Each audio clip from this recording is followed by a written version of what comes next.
नमस्कार, the express study में आपका फिर से स्वागत है। आज हम लोग बात करेंगे एक्सरसाइज 4.1 का सेकंड नंबर। इससे पहले हम लोग फर्स्ट नंबर के सभी सवाल को देख चुके हैं। यदि आप नहीं देखें तो उसको भी देख लें। चलिए हम लोग सेकंड नंबर की ओर चलते हैं। सेकंड नंबर में क्या है कि बोला है कि निम्न स्थिति को द्विघात समीकरण के रूप में व्यक्त कीजिए, यानी सिर्फ आपको समीकरण के रूप में इसको व्यक्त करने के लिए बोला गया है। क्या है कि एक आयताकार भूखंड का क्षेत्रफल 528 मीटर स्क्वायर है, यानी एक आयताकार कोई खेत है, उसका जो क्षेत्रफल है 528 मीटर स्क्वायर दिया हुआ है। बोला कि क्षेत्र की लंबाई चौड़ाई के दोगुने से एक अधिक है, यानी आप तो बोला है हमें भूखंड की लंबाई और चौड़ाई ज्ञात करनी है।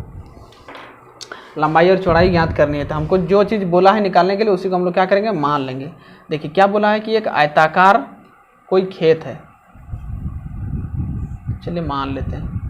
भूखंड का मतलब वो कोई जगह, एक आयताकार खेत है, इसका बोला है कि क्षेत्रफल है 528 मीटर स्क्वायर, यानी इस पूरे का एरिया का क्षेत्रफल दिया हुआ है 528 मीटर स्क्वायर।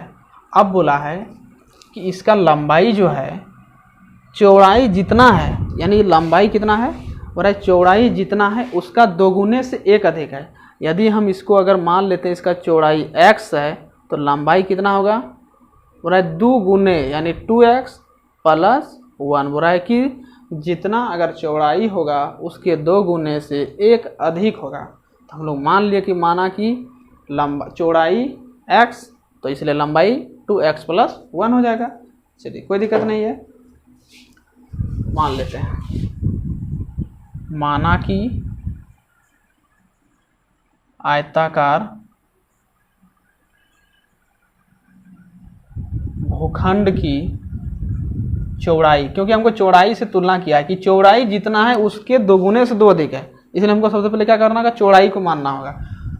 चौड़ाई बराबर x मीटर मान लिए, तो इसीलिए लंबाई क्या आ जाएगा, तो बोल रहा है क्या कि जितना चौड़ाई है तो लंबाई क्या होगा, जो बोल रहा है जितना चौड़ाई है उसके 2 गुने से, तो 2 गुने मतलब इसका 2 गुना से बोल रहा है एक अधिक होगा, तो एक अधिक कर दिए, हो गया।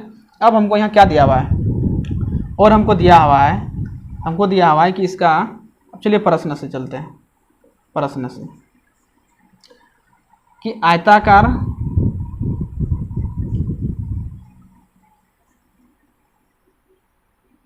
भूखंड का क्षेत्रफल हमको दिया हुआ है 528 मीटर स्क्वायर है, ये चीज़ दिया हुआ है।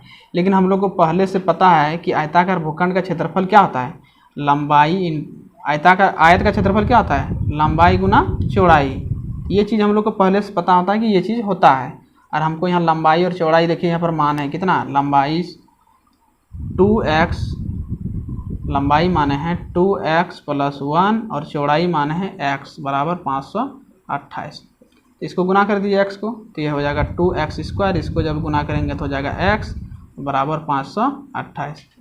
अब द्विघात समीकरण के रूप में लाना है, बोला कि द्विघात समीकरण के रूप में व्यक्त कीजिए, तो इसको इधर ले आइए।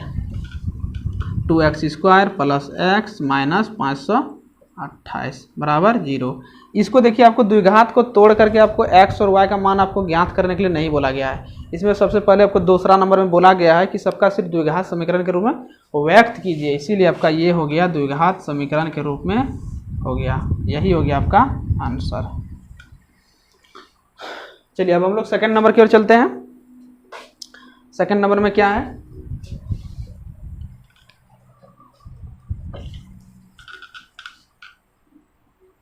चलिए सेकंड नंबर की ओर चलते हैं। सेकंड नंबर में क्या है कि 2 क्रमागत धनात्मक पूर्णांकों का गुणनफल 306 है, तो हमें पूर्णांकों को ज्ञात करना है।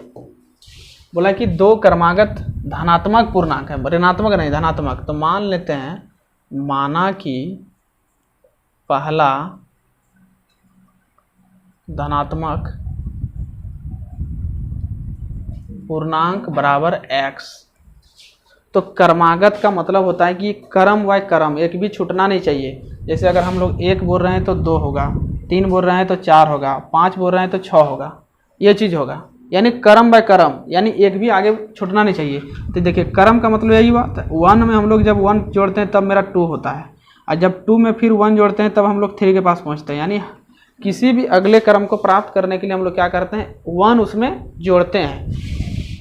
तो इसका क्या हो जाएगा, दूसरा धनात्मक पूर्णांक क्या हो जाएगा, x + 1। अब प्रश्न से अब हमको क्या बुलाया है कि ये दोनों धनात्मक पूर्णांक को अगर गुना कर दिया जाए, गुणनफल, तो हम गुणनफल अगर गुना कर दिया जाए, दोनों धनात्मक पूर्णांकों का गुणनफल आपका दिया हुआ है 306, यानी पूर्णांकों का गुणनफल दिया हुआ है 306, यही ना रे, 306, ठीक, 306 है। तो पूर्णांक मतलब यही हो गया x × x + 1, 306, इसको लिख दिए, यही पूर्णांकों का गुणनफल। अब इसको गुना कर दिए x² + x, अब इसको भी इधर ले आइए तो -306, ये 0 हो गया। ये हो गया आपका अभीष्ट समीकरण, ये हो गया आपका आंसर। अब चलते हैं हम लोग थर्ड नंबर। थर्ड नंबर में क्या है कि बोला है कि रोहन की माँ उससे 26 वर्ष बड़ी है, यानी रोहन उसका बेटा है और उसकी माँ क्या है, उससे 26 वर्ष बड़ी है। तो बोला उनकी आयु का गुणनफल अब से 3 वर्ष पश्चात 360 वर्ष हो जाएगी। तो हमको क्या बोला है कि रोहन का जो माँ है, तो रोहन का उम्र से 26 वर्ष बड़ी है। तो हम लोग क्या करेंगे, अगर हम लोग रोहन का अगर हम लोग उम्र का पता हो जाए तो हम लोग उसकी माँ का भी पता कर लेंगे। मान लेते हैं, माना कि रोहन की माँ, माना कि रोहन का वर्तमान आयु x वर्ष, तो इसीलिए रोहन की माँ की आयु क्या आ जाएगा, उससे बोला कि रोहन का जितना उम्र है उससे 26 वर्ष बड़ी है। 26 वर्ष बड़ी का मतलब क्या हो जाएगा, इसमें इसका 26 वर्ष ऐड हो जाएगा, यानी x + 26 वर्ष। लेकिन क्वेश्चन और आगे क्या कह रहा है कि इसके 3 वर्ष पश्चात, बोला कि यदि अभी मान ले 10 वर्ष हो रहा है तो उसके 3 वर्ष पश्चात यानी 13 वर्ष, और 3 वर्ष पश्चात क्वेश्चन कह रहा है 3 वर्ष पश्चात। 3 वर्ष पश्चात का मतलब बाद में, बोला अगर 3 वर्ष पश्चात दोनों का उम्र का अगर गुणनफल कर दिया जाए तो होता है 360 वर्ष। तो चलिए सबसे पहले हम लोग देखेंगे कि 3 वर्ष पश्चात क्या होगा। तो लिखते हैं 3 वर्ष पश्चात रोहन की आयु, तो अभी मान लो उसका x है तो 3 वर्ष पश्चात क्या होगा, x + 3 वर्ष, और 3 वर्ष पश्चात रोहन की माँ की आयु कितना हो जाएगा, x + 26, तो अभी प्रेजेंट टाइम में है तो और 3 इसमें ऐड हो जाएगा तो बराबर क्या आ जाएगा, x + 29 वर्ष हो जाएगा। ये चीज़ हो जाएगा। अब इसमें बोल रहा है, अब हम लोग यहाँ लिखेंगे प्रश्न से, अब बोल रहा है कि ये दोनों उम्र को अगर गुना कर दिया जाए, यानी 3 वर्ष बाद वाला अगर गुना कर दिया जाए, यानी x + 3 × x + 29 को अगर गुना कर दिया जाए तो बोल रहा है कि इसका जो गुणनफल होगा 360 वर्ष होगा। चलिए इसको गुना कर दीजिए, इसको गुना कीजिए तो x + 29 होगा और ये हो जाएगा 3 × x + 29 = 360, x² + 29x प्लस यहाँ जाएगा 3x + 9 × 27, 3 दूना 6, 2 8, 360, x² प्लस यहाँ हो जाएगा 32x और ये आपका हो जाएगा +87 - 360 = 0। तो x² + 32x और आपका ये 360 में 87 माइनस हो जाकर कितना होगा 3, आपका यहाँ 15 बचा 8 7 15 273 यानी -273, क्योंकि माइनस की संख्या ज़्यादा है इसलिए यहाँ क्या होगा माइनस बराबर 0। ये हो गया आपका अभीष्ट समीकरण। चलिए अब हम लोग अगला प्रश्न की ओर चलते हैं। चौथा नंबर,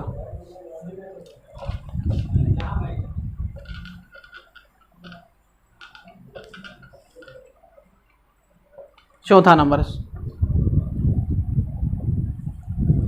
नंबर क्या कर रहा है कि एक रेलगाड़ी 480 किलोमीटर की दूरी समान चाल से तय करती है। कोई एक रेलगाड़ी है, वो 480 किलोमीटर वो दूरी तय करता है। यानी वो कोई रेलगाड़ी है, मान लेते हैं ए और बी के बीच की दूरी है 480 किलोमीटर का दूरी है।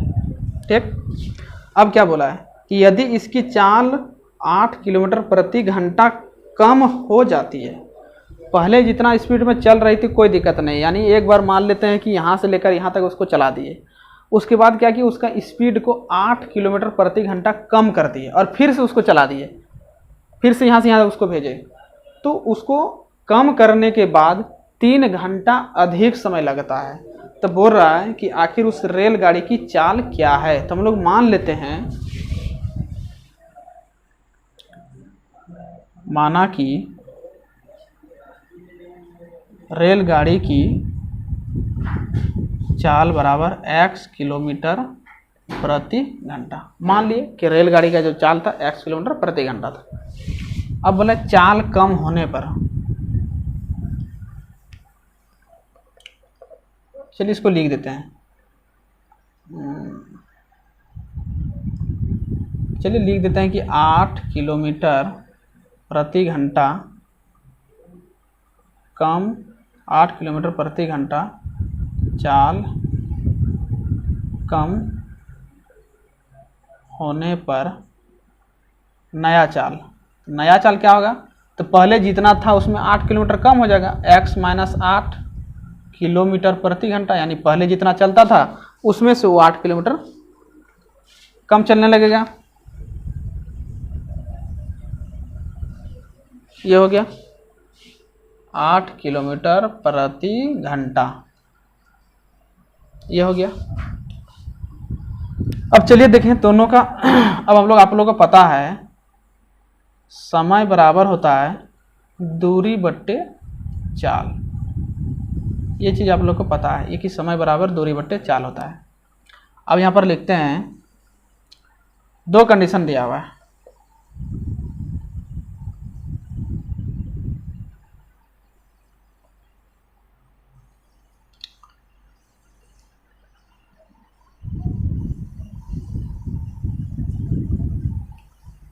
हमको कंडीशन क्या दिया हुआ है कि दोनों जो दूरी तय करता है तो बाद में जब उसका स्पीड कम हो जाता है तो उसको 3 घंटा अधिक समय लगता है, यानी हमको समय दिया हुआ है। तो सबसे पहले दोनों का समय निकालते हैं। तो इसका समय कैसे निकलेगा, इस चाल का समय कितना होगा, कितना समय लगेगा इसको? तो यहाँ पर लिखते हैं कि 480 किलोमीटर दूरी तय करने में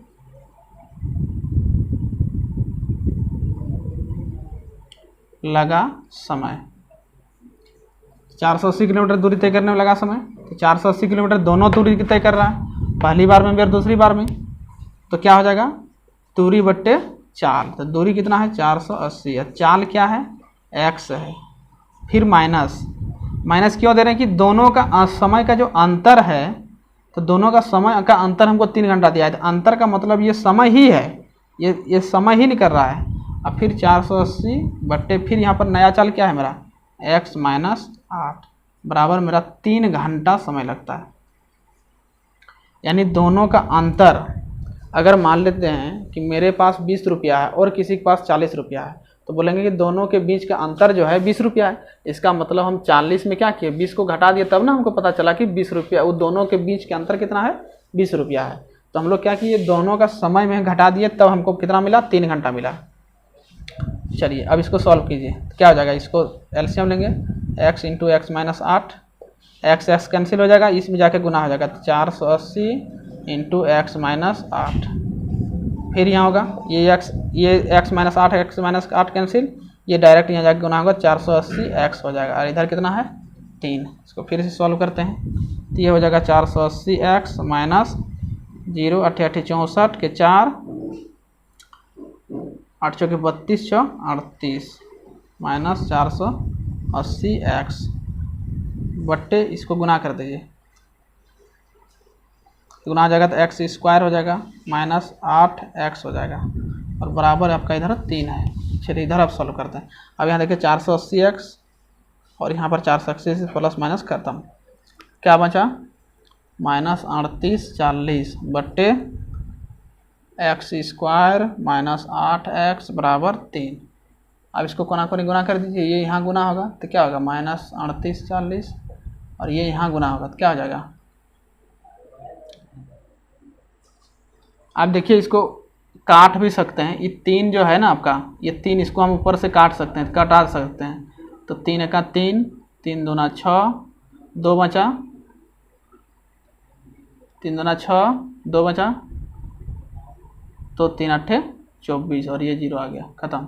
अब इसको गुना कर दिए कितना हो जाएगा माइनस 1280 और ये जब गुना होगा यहाँ तो 1 बचा तो एक्स स्क्वायर माइनस 8 एक्स। आप देख सकते हैं, देखिए एक्स स्क्वायर जिधर रहेगा उधर ही सबको ले जाना है। देखिए एक्स स्क्वायर इधर है तो उधर ही सबको ले जाइए, इधर क्या बचेगा 0, तो एक्स स्क्वायर माइनस 8 एक्स और इसको उधर ले जाएंगे तो प्लस बन जाएगा 1280।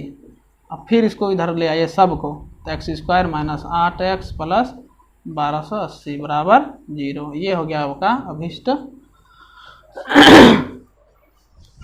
समीकरण। देखिए इस प्रश्नावली में क्या था कि फर्स्ट नंबर का जो क्वेश्चन है, फर्स्ट नंबर के जितने भी सवाल हैं, फर्स्ट नंबर का सवाल को पूछा जाता है एग्जाम में, 1 मार्क से पूछा जाता है। लेकिन ये सेकंड नंबर जो क्वेश्चन है, सेकंड नंबर का एग्जाम के तौर पर इसको नहीं पूछा जाता है। एग्जाम में जब भी पूछेगा तो आपको एक्स और वाई का वैल्यू को ज्ञात करने के लिए बोला जाएगा, लेकिन आपको इसको बनाना है। ये अगर मान लीजिए पूछ दिया जाए तो चलिए उम्मीद करते हैं कि आप लोगों को ये अच्छी तरह से समझ में आ गया होगा। अगर एक बार में समझ में नहीं आए तो दूसरा बार देखिए उसको, वीडियो आप लोग का हमेशा के लिए रहेगा। धन्यवाद, आज के क्लास में इतना ही।